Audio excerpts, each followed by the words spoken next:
Namo Buddhaya Bante. Saya ada 3 pertanyaan Bante. Tadi saya kepikiran tentang panca indera Bante yang terkait dengan kemelekatan. Ketika seseorang melihat, tentu ada objek tuh Bante. Otomatis akan terserap gitu Bante. Nah, gimana caranya agar supaya dia tidak masuk ke batin, dan gimana caranya yang sudah ada di batin, kemelekatan terhadap objek, apakah yang tidak suka maupun yang menyenangkan, itu bisa hilang gitu Bante. Nah, itu cara mengatasinya seperti apa? Semua panca indera, terutama pikirannya. Jadi ada 6 indera. Kalau pikiran batin itu sendiri kan dia muncul tuh Bante. Tanpa harus diminta, kadang-kadang kan meditasi dia muncul, ingat sama yang di rumah, terus ingat sama teman. Nah, itu gimana cara mengatasinya? Itu nomor pertama.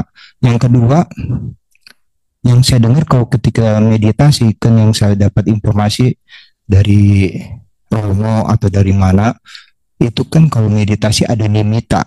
Nimitta yang selalu saya kadang-kadang selalu harus sinar. Sinar putih lah, sinar apa. Saya juga bingung tuh kadang. Nah, apakah harus muncul sinar Bante? Apakah Sang Buddha di dalam Vinaya ataupun Sang Buddha pernah nggak dibabarkan ke para siswanya, para muridnya gitu Bante? Kalau meditasi pasti muncul sinar. Itu yang kedua Bante. Yang ketiga, yang kemarin Bante, yang terkait seorang putri yang mencapai jana-jana itu ya Bante. Kan dia terlahir di alam Brahma. Saya sempat kepikiran atau gimana, kok dari alam Brahma dia mikir apa ya, kok bisa lahir jadi babi gitu Bante. Nah, mohon dibantu penjelasannya Bante. Terima kasih Bante. Karena di alam Brahma kan seharusnya ketika dia lahir di alam Brahma, jana, dia bisa lihat di alam sebelum dia meninggalkan ya Bante, setahu saya ya Bante. Nah, itu kenapa ya kok bisa cepat sekali itu ya, kok langsung lahir jadi babi gitu Bante. Terima kasih Bante. Iya. Iya, baik. Jadi sebenarnya kita tidak, pertanyaan pertama, kita itu tidak bisa menolak ketika mata sudah melihat objek. Kita tidak bisa menolak objek tidak terlihat oleh mata. Itu sudah terlihat. Dan begitu ada mata melihat objek, itu sudah dipastikan, sudah sangat dipastikan, tidak bisa ditolak. Di situ pasti ada kesadaran vinyana, kesadaran penglihat, berkenaan dengan melihat. Nanti juga berkenaan dengan yang lain juga. Harus ini menjadi contoh saja. Dan ketika sudah ada ketiganya, maka sudah tidak bisa ditolak. Kalau di situ pasti ada phasa, kontak, tidak bisa ditolak. Dan ketika ada kontak juga sudah tidak bisa dihentikan. Pasti di situ ada vedana, pasti ada vedana, perasaan. Dan ketika ada vedana juga sudah tidak bisa ditolak lagi, pasti ada sanya, ada persepsi, ada pengenal. Jadi batin mengenali objek itu apa. Nah, itu pasti sudah tidak bisa ditolak.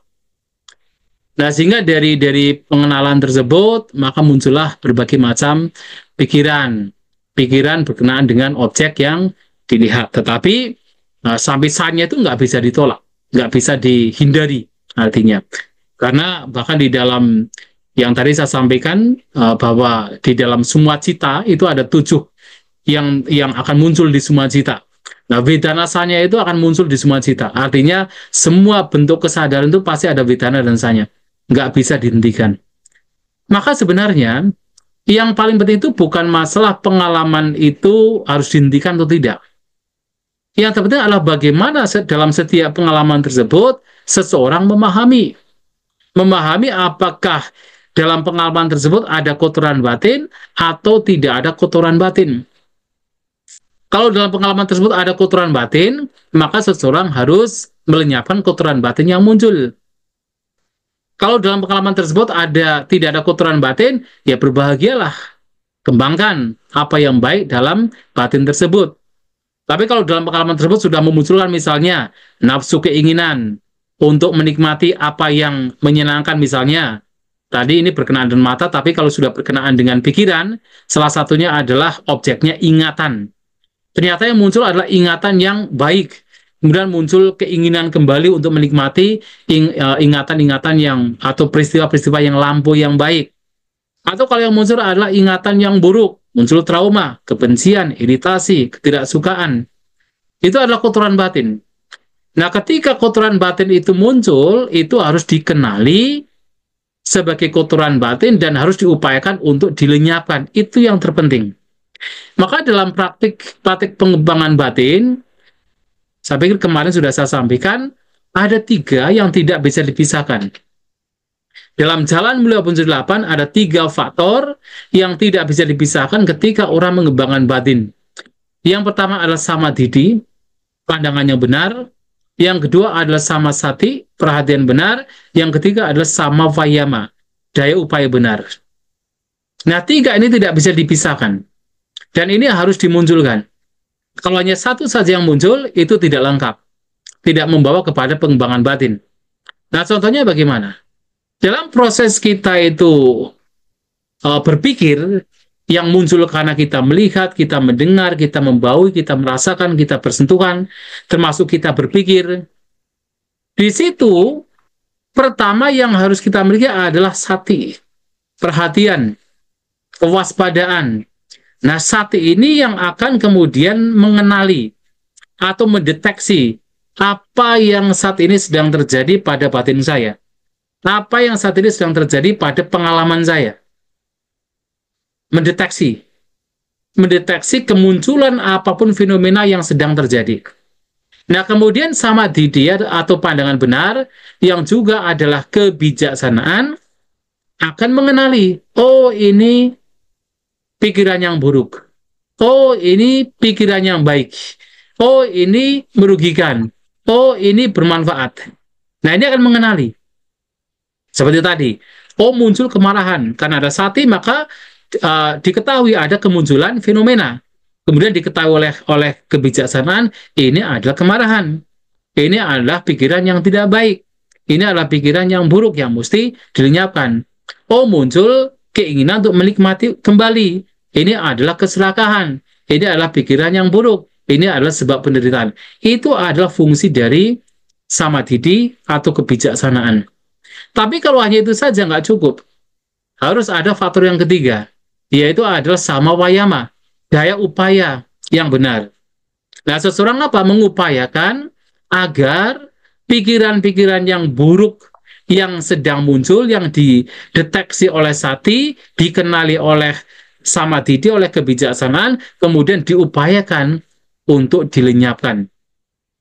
Ya, dengan berbagai macam cara mengupayakan untuk melenyapkan.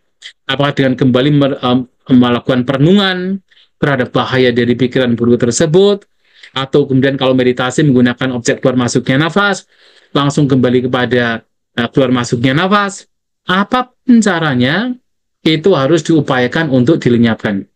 Nah, sehingga yang paling penting adalah bagaimana kita mengetahui kondisi batin kita, bukan melenyapkan objeknya, bukan melenyapkan ingatannya, tetapi bagaimana kita melenyapkan kotoran batin yang muncul berkenaan dengan objek yang dilihat, dengan objek pikiran yang salah satunya berupa ingatan. Itu yang harus dihandle. Nah, masalah nanti seseorang itu mengingat sesuatu, hanya sekedar ingatan, itu tidak masalah. Yang jadi masalah adalah kemelekatan terhadap ingatan tersebut. Kebencian, keserakahan terhadap ingatan tersebut. Itu yang jadi masalah. Kalau ingatan semata, nggak ada masalah. Nah, kalau Sang Buddha, para arahanta yang punya ingatan dalam kehidupan-kehidupan yang lampau, yang sudah tidak terhitung banyaknya, kalau itu menjadi problem, wah itu menjadi masalah besar. Kita saja ingat sedikit saja jadi masalah. Apalagi yang Sang Buddha, ingatan kehidupan yang lampau yang sudah tidak bisa dihitung. Wah, itu menjadi problem yang besar. Tapi yang jadi masalah bukan ingatannya, tapi adalah kotoran batin yang menyertai ketika orang mengingat sesuatu. Itu yang jadi masalah yang mesti dihandle. Mudah-mudahan itu yang pertama bisa dipahami. Ya. Kemudian yang kedua, berkenaan dengan nimitta. Ya, yang pertama sudah ya? Sudah Bante. Oke. Terima kasih Bante. Oke. Kemudian yang kedua, berkenaan dengan nimitta. Apakah dalam bermeditasi itu harus memunculkan nimitta sinar gitu kan? Ya sebenarnya nimitta kan sebenarnya sanya. Nimitta itu adalah persepsi. Nimitta itu adalah tanda. Nimitta itu adalah gambaran batin. Sebenarnya pada saat awal kita itu memperhatikan objek tertentu, di situ sudah ada nimitta. Tidak harus sinar. Seseorang ketika misalnya bermeditasi, membawa batin untuk fokus terkonsentrasi pada nafas yang ditandai nafas di sekitar rongga hidung. Pada saat batin membawa perhatiannya ke daerah, ke area tersebut, sehingga seseorang mengenali ada nafas yang masuk dan keluar, sesungguhnya pada saat itu sudah ada nimitta. Sudah ada tanda-tanda yang menengarai seseorang untuk bisa mengetahui, oh ini adalah nafas yang masuk, ini adalah nafas yang keluar. Hanya karena konsentrasinya masih terdistorsi, maka tanda tersebut tidak akan jelas. Masih terlihat mungkin buram, masih samar-samar, masih kelihatan seperti sekedar hidung. Karena apa? Kita memperhatikan hidung misalnya. Maka tanda yang muncul adalah tanda seperti hidung, tanda yang buram, tanda yang gelap. Tapi kita tahu ada nafas masuk, nafas keluar. Nah, kita tahu demikian karena ada sanya. Ada pengenal, batinnya mengenali, dan itu mengenali apa? Mengenali objek melalui apa? Melalui yaitu warna. Warnanya masih buram. Itu adalah nimitta. Tapi memang secara umum bahwasanya ketika batin betul-betul niwarana sudah tidak ada, kemudian batin betul-betul terbawa atau katakan fokus terkonsentrasi pada objek meditasi, memang persepsi yang muncul berkenaan dengan objek tersebut memang akan berbeda. Dan biasanya persepsinya itu berkenaan dengan terang, memang akan demikian. Yang kemudian diidentikan dengan sinar. Tapi sebenarnya bukan sinar yang muncul dari arah lain gitu kan. Kemudian objeknya hilang, tidak. Itu adalah persepsi objek yang kemudian berubah. Yang diperhatikan masih objek yang sama. Nafas ya nafas. Tapi persepsi terhadap nafas ini, persepsi kita mengenali nafas itu sudah berubah. Bisa kemudian memunculkan semacam yaitu terang atau sinar. Itu bisa terjadi memang. Tapi bukan objek yang lain. Bukan tiba-tiba objeknya nimitta sinar muncul kemudian nafasnya hilang sampai orang kemudian bertanya-tanya, ini saya harus pilih apa ya, nafas atau pilih sinar ini? Ya nggak bisa begitu, karena sesungguhnya mengenali nafas itu dari persepsi, dan persepsi itulah yang kemudian berubah. Itu yang mesti dipahami. Tetapi sebenarnya itu pun juga berkenaan dengan nimitta yang berupa sinar dan sebagainya, itu dijelaskan dengan panjang lebar di Visuddhimagga. Sementara di dalam Tipitaka ya tidak dijelaskan. Bahkan Sang Buddha itu ketika berbicara nimitta, sebenarnya yang terpenting adalah dalam bermeditasi ada 3 jenis nimitta yang perlu diperhatikan. Apa itu? Yang pertama adalah parigaha nimitta. Apa gaha nimitta? Maaf. Yang kedua adalah samadhi nimitta. Yang ketiga adalah upeka nimitta. 3 ini yang harus dikenali. Apa yang dimaksud dengan pagaha nimitta? Pada saat kita membawa batin pada objek meditasi dengan berbagai macam fenomena yang muncul pada saat itu, yang itu juga tersadari oleh batin, ya seiring dengan waktu berjalan, ya seseorang bisa juga lebih fokus pada objek meditasinya. Ada kalanya batin itu menjadi terlalu bergairah. Kondisi batin itu terlalu bergairah, terlalu bersemangat. Nah, ketika kondisi batin itu terlalu bersemangat, itu disebut pagaha nimitta. Ya, pagaha. Jadi berkobar, bersemangat. Itu pagaha. Itu harus dikenali. Untuk apa supaya, kenapa itu harus dikenali? Karena ketika batin terlalu bersemangat, itu membawa kegelisahan. Yang pada waktu itu harus ditenangkan. Supaya batin menjadi seimbang. Maka pagaha nimitta adalah kondisi batin yang terlalu bersemangat. Kenapa disebut nimitta? Karena untuk mengetahui ini adalah kondisi batin bersemangat, pasti ada sanya di situ. Ada persepsi di situ. Ada tanda di situ, sehingga seseorang menengarai itu adalah kondisi batin terlalu bersemangat. Ini yang pertama. Yang kedua adalah samadhi nimitta. Ini mengacu pada kondisi batin yang kemudian menjadi tenang. Kenapa itu mesti ditengarai? Karena kalau seseorang fokusnya pada samadhi saja tenang, lama-kelamaan muncul apa? Batin yang kendor. Muncul rasa ngantuk. Bahkan bisa tertidur. Nah, nimitta berkenaan dengan rileks, berkenaan dengan tenang dalam batin tersebut, itu harus dikenali. Oh, sekarang kondisi batin itu dalam kondisi tenang. Harus dikenali supaya tidak terseret kepada batin yang kendor, kemudian menjadi ngantuk. Nah, itu harus dikenali supaya tetap seimbang. Kalau batin kemudian dalam kondisi UPK, seimbang. Tidak terlalu bersemangat, tapi juga tidak terlalu kendor, seimbang. Maka itu adalah UPK. Itu pun juga harus dikenali. Karena dalam kondisi yang UPK itulah bisa kemudian disisipi dengan kebijaksanaan, dengan nilai-nilai luhur yang lebih. Misalnya digunakan untuk merenungkan anicca dukkha anatta. Itu disisipkan di sana. Nah, 3 jenis nimitta inilah yang malahan Sang Buddha itu menyampaikan di dalam khotbah beliau, yang harus dikenali ketika orang mempraktikkan citta bawana, meditasi. Nah, itu yang sebenarnya paling penting. Tapi yang penting lagi adalah sebenarnya dalam praktik meditasi ini, apakah seseorang mendapatkan sinar atau tidak. Yang terpenting adalah upayanya itu benar. Bahwa setiap kotoran batin yang muncul, itu harus segera dilenyapkan. Sementara kondisi batin yang baik, yang bermanfaat, yang sudah muncul bisa dikembangkan, yang belum muncul itu diupayakan untuk dimunculkan. Itu yang paling penting.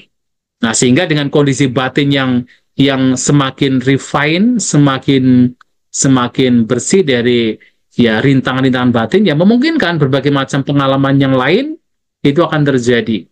Di mana mungkin seseorang akan mendapatkan persepsi-persepsi yang indah, persepsi-persepsi yang berbeda, atau orang mengatakan nimitta yang berbeda, itu memungkinkan sekali, tapi itu hanya sebagai, ya boleh dikatakan sebagai dampak dari batin yang dibersihkan, bukan yang dicari. Jadi bukan fokus kepada sinarnya, itu hanya sebagai dampak semata. Fokusnya adalah bagaimana seseorang itu merawat batin itu sendiri. Sehingga nanti dampaknya mungkin ada nimitta yang bagus, yang baik, yang tertampak dalam batin. Ya, contohnya misalnya orang bermeditasi dengan objek empat unsur jasmani.